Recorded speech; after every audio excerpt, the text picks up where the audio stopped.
ইয়াৰ লগতে ড্ৰাইভিং লাইসেন্সৰ ক্ষেত্ৰতো আমি এনকাৰেজ কৰিছো যাতে অসমৰ প্ৰতিটো বিধানসভা সমষ্টিতে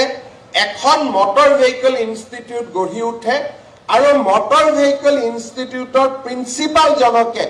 আমি দ্বিতীয় জনৰ হৈ লাইসেন্স দিয়াৰ অধিকাৰ দিব খুজিছো আৰু ই নিবনুৱা লোককো কৰ্মসংস্থাপন দিব আৰু 126টা যদি আমি driving licence driving training centre গঢ়ি তুলিব পাৰো লাইসেন্সখনো তাৰ প্ৰিন্সিপাল জনে দিব তেতিয়া আমি লাইসেন্স লবৰ কাৰণেও দ্বিতীয় অফিসত আহিব নালাগে দ্বিতীয়ৰ পাৱাৰটো আমি সেই মটৰ ড্ৰাইভিং ইনষ্টিটিউট খনৰ প্ৰিন্সিপালক দিব খুজিছো যাতে লাইসেন্সটো প্ৰিন্সিপাল জনে দিব পাৰে আৰু মটৰ ড্ৰাইভিং ইনষ্টিটিউট খন ভাল কৰি চলি আছে নে নাই তাক চাবৰ কাৰণে পৰিবহন বিভাগক আমি এটা ৰেগুলেটৰ কৰিব খুজিছো যাতে মাজে মাজে তেওঁলোকে সমীক্ষা কৰিব আৰু কোনোবাই যদি ট্ৰায়াল নোহোৱাকৈ লাইসেন্স দিছে নিশিকোৱাকৈ লাইসেন্স দিছে সেই ইনষ্টিটিউট খনৰ লাইসেন্স তেওঁলোকে কেনসেল কৰিব পাৰিব এই দিশটো আজি আমি আগবাঢ়ি গৈছো যাৰ ফলত পৰিবহন নিগমৰ লগত জড়িত দুৰ্নীতি এক প্ৰকাৰ আমি আশা কৰিছো অহা এবছৰ বা 1.5 বছৰৰ ভিতৰত আমি সম্পূৰ্ণৰূপে নোহোৱা কৰিব পাৰিম ইয়াৰ লগতে ড্ৰাইভিং লাইসেন্সৰ ক্ষেত্ৰতো আমি এনকাৰেজ কৰিছো যাতে অসমৰ প্ৰতিটো বিধানসভা সমষ্টিতে এখন মটৰ ভেহিকল ইনষ্টিটিউট গঢ়ি উঠে আৰু মটৰ ভেহিকল ইনষ্টিটিউটৰ প্ৰিন্সিপাল জনকে আমি দ্বিতীয় জনৰ হৈ লাইসেন্স দিয়াৰ অধিকাৰ দিব খুজিছো আৰু ই নিবনুৱা লোককো কৰ্মসংস্থাপন দিব আৰু 126টা যদি আমি ড্ৰাইভিং লাইসেন্স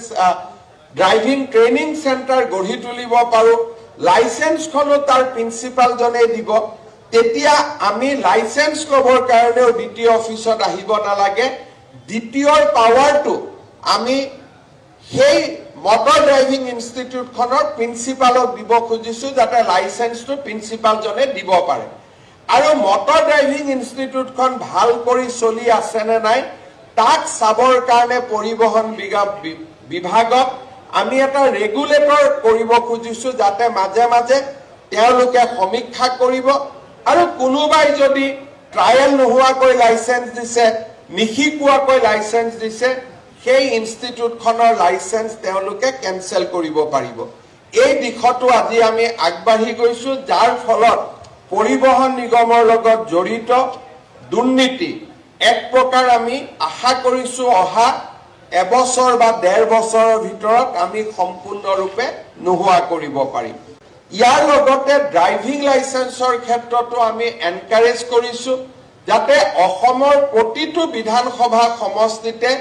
এখন মটৰ ভেহিকল ইনষ্টিটিউট গঢ়ি উঠে আৰু মটৰ ভেহিকল ইনষ্টিটিউটৰ প্ৰিন্সিপাল জনকে আমি দ্বিতীয় জনৰ হৈ লাইসেন্স দিয়াৰ অধিকাৰ দিব খুজিছো আৰু ই নিবনুৱা লোককো কৰ্মসংস্থাপন দিব আৰু 126টা যদি আমি driving licence driving training centre গঢ়ি তুলিব পাৰো লাইসেন্সখনো তাৰ প্ৰিন্সিপাল জনে দিব তেতিয়া আমি লাইসেন্স লবৰ কাৰণেও দ্বিতীয় অফিসত আহিব নালাগে দ্বিতীয়ৰ পাৱাৰটো আমি সেই মটৰ ড্ৰাইভিং ইনষ্টিটিউট খনৰ প্ৰিন্সিপালক দিব খুজিছো যাতে লাইসেন্সটো প্ৰিন্সিপাল জনে দিব পাৰে আৰু মটৰ ড্ৰাইভিং ইনষ্টিটিউট খন ভাল কৰি চলি আছে নে নাই তাক চাবৰ কাৰণে পৰিবহন বিভাগক আমি এটা ৰেগুলেটৰ কৰিব খুজিছো যাতে মাজে মাজে তেওঁলোকে সমীক্ষা কৰিব আৰু কোনোবাই যদি ট্ৰায়াল নোহোৱাকৈ লাইসেন্স দিছে নিশিকোৱাকৈ লাইসেন্স দিছে সেই ইনষ্টিটিউট খনৰ লাইসেন্স তেওঁলোকে কেনসেল কৰিব পাৰিব এই দিশটো আজি আমি আগবাঢ়ি গৈছো যাৰ ফলত পৰিবহন নিগমৰ লগত জড়িত দুৰ্নীতি এক প্ৰকাৰ আমি আশা কৰিছো অহা এবছৰ বা 1.5 বছৰৰ ভিতৰত আমি সম্পূৰ্ণৰূপে নোহোৱা কৰিব পাৰিম ইয়াৰ লগতে ড্ৰাইভিং লাইসেন্সৰ ক্ষেত্ৰতো আমি